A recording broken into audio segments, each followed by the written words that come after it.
নির্বাচনী হলফনামায় ব্রিটিশ সিটিজেনশিপের তথ্য গোপন করায় কি বাতিল হয়ে যেতে পারে বিএনপির চেয়ারম্যান জনাব তারেক রহমানের মনোনয়ন? তারেক রহমানের নাগরিকত্ব নিয়ে রাজনৈতিক মহলে জল্পনা কল্পনার শেষ নেই। অনেকেই প্রশ্ন তোলেন, ডাক্তার জুবাইদা রহমান যদি ব্রিটিশ পাসপোর্ট ব্যবহার করেন, তাহলে তারেক রহমানের নাগরিকত্ব নিয়ে আসলে এত জলঘোলা করার কি আছে? তিনি দীর্ঘ 17 বছর লন্ডনে কোন স্ট্যাটাসে ছিলেন? তিনি কি শুধুই পলিটিক্যাল অ্যাসাইলামে ছিলেন, নাকি তিনি ব্রিটিশ নাগরিকত্বও গ্রহণ করেছিলেন? বাস্তবতা হলো, ডাক্তার জুবাইদা রহমান এবং তারেক রহমান দীর্ঘদিন ধরে লন্ডনে একসাথেই বসবাস করেছেন। যেহেতু ডাক্তার জুবাইদা রহমান ব্রিটিশ পাসপোর্টধারী, সেক্ষেত্রে এটা খুবই স্বাভাবিক যে জনাব তারেক রহমান নিজেও ব্রিটিশ পাসপোর্টের অধিকারী বা ব্রিটিশ নাগরিকত্ব লাভ করেছেন। তবে অনুমানের উপর ভিত্তি করে কথা না বলে আসুন সরাসরি দালিলিক প্রমাণে নজর দিই। ব্রিটিশ গভর্নমেন্টের সার্ভিস ওয়েব পোর্টালে ভিজিট করলে এখনো দেখা যাচ্ছে জনাব তারেক রহমানের নামে ইংল্যান্ডে একটি কোম্পানি ছিল, যার নাম হোয়াইট অ্যান্ড ব্লু কনসালটেন্টস, এবং এর কোম্পানি নাম্বার 09665750। ব্রিটিশ সরকারের ওয়েবসাইটে তার এই কোম্পানির অফিসিয়াল ডকুমেন্টস অনুযায়ী 2015 সালের 1 জুলাই এই কোম্পানির ইনকর্পোরেশন বা নিবন্ধনের যে প্রথম ডকুমেন্টটি আপলোড করা হয়েছিল, তার দ্বিতীয় পৃষ্ঠায় নজর দিলেই আসল সত্য বেরিয়ে আসে।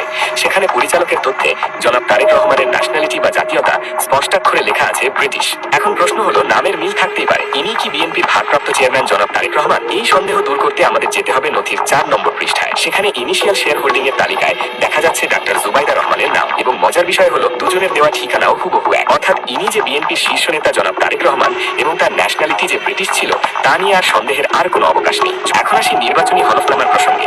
হলফনামায় জানতে চাওয়া হয়েছিল প্রার্থী দ্বৈত নাগরিক কিনা এবং হলে তা পরিত্যাগ করেছেন কিনা। কিন্তু জনাব তারেক রহমান বর্তমানে দ্বৈত নাগরিক না জানালেও পূর্বে ছিলেন কিনা সেই প্রশ্নের কোনো স্পষ্ট জবাব দেননি। তিনি যে একসময় ব্রিটিশ নাগরিক ছিলেন কিংবা এখনো আছেন, সেই তথ্যটি তিনি সরাসরি এড়িয়ে গেছেন এবং তথ্য গোপন করেছেন। বিশেষজ্ঞরা ধারণা করছেন জনাব তারেক রহমান ব্রিটিশ নাগরিকত্ব পরিত্যাগ করার রিস্ক নিতে চাচ্ছেন না। দেশে আবার কোনো চ্যালেঞ্জিং পরিস্থিতির সম্মুখীন হলে তিনি যেন সহজেই আবার ইংল্যান্ডে পাড়ি জমাতে পারেন, সেই রাস্তা তিনি বন্ধ করতে চান না। ব্রিটিশ নাগরিকত্ব গ্রহণ করেও সেই তথ্য নির্বাচনী হলফনামায় গোপন করায় জনাব তারেক রহমানের হলফনামাকে কেউ পর্যাপ্ত কাগজপত্র দেখিয়ে চ্যালেঞ্জ করলে বাতিল হয়ে যেতে পারে তার মনোনয়ন।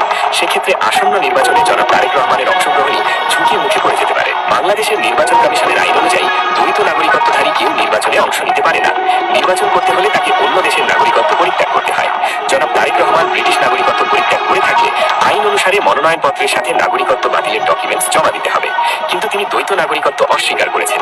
অর্থাৎ হয় তিনি এখনো ব্রিটিশ নাগরিকত্ব পরিত্যাগ করেননি, আর পরিত্যাগ করে থাকলে হলফনামায় তথ্য গোপন করেছেন। বাংলাদেশের ত্রয়োদশ জাতীয় সংসদ নির্বাচন ক্রমান্বয়ে এত জটিল আকার ধারণ করছে, নাগরিকত্ব থাকার কারণে জামায়াতের বেশ কয়েকজন প্রার্থিতা বাতিল করা হয়েছে। অপরদিকে সেই একই কারণে বিএনপির কয়েকজন প্রার্থিতা গ্রহণ করা হয়েছে, অনুমোদন করা হয়েছে। তাহলে বিষয়টা কি এক দেশে দুই রোদ এরকম দাঁড়ালো না? কিন্তু এইটা তো হওয়ার কথা না। এইটা যদি হয় তাহলে সে দেশে লেভেল প্লেইং ফিল্ড থাকলো কি করে, এবং সরকার এবং ইসি কি করে একটা সুষ্ঠু এবং অবাধ এবং নিরপেক্ষ নির্বাচন জাতিকে উপহার দেবে?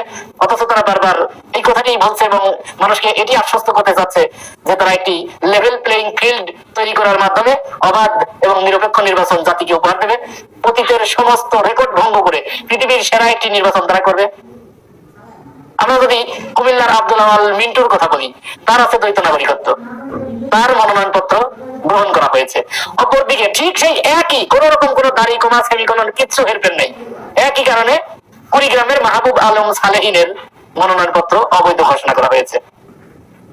এরকম আরো বেশ কয়েকজনের ক্ষেত্রে একই ধরনের ঘটনা ঘটেছে। সর্বশেষ এই বিষয়টা এসে ঠেকেছে তারেক রহমান পর্যন্ত। তারেক রহমান তিনি লন্ডনের নাগরিক, এ ব্যাপারে শক্ত প্রমাণ রাজনৈতিক বিশ্লেষকদের হাতে এসেছে এবং সাংবাদিকদের হাতে এসেছে। তারা শক্ত প্রমাণ নিয়ে ইসির কাছে আবেদন করেছে যে এই যে তারেক রহমান সে লন্ডনের নাগরিক, এইটা সে তার হলফনামায় উল্লেখ করে নাই, এই বিষয়টি সে এড়িয়ে গেছে।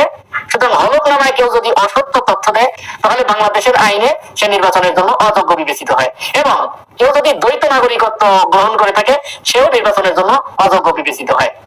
এখন যেহেতু জামাতের মাহবুব আলম সালেহিনের মনোনয়নপত্র বাতিল করা হয়েছে, আপিল শুনানি চলছে, আবার ওই একই কারণে বিএনপির আব্দুল আল মিন্টুটা গ্রহণ করা হয়েছে, তারেক রহমানেরটাও গ্রহণ করা হয়েছে।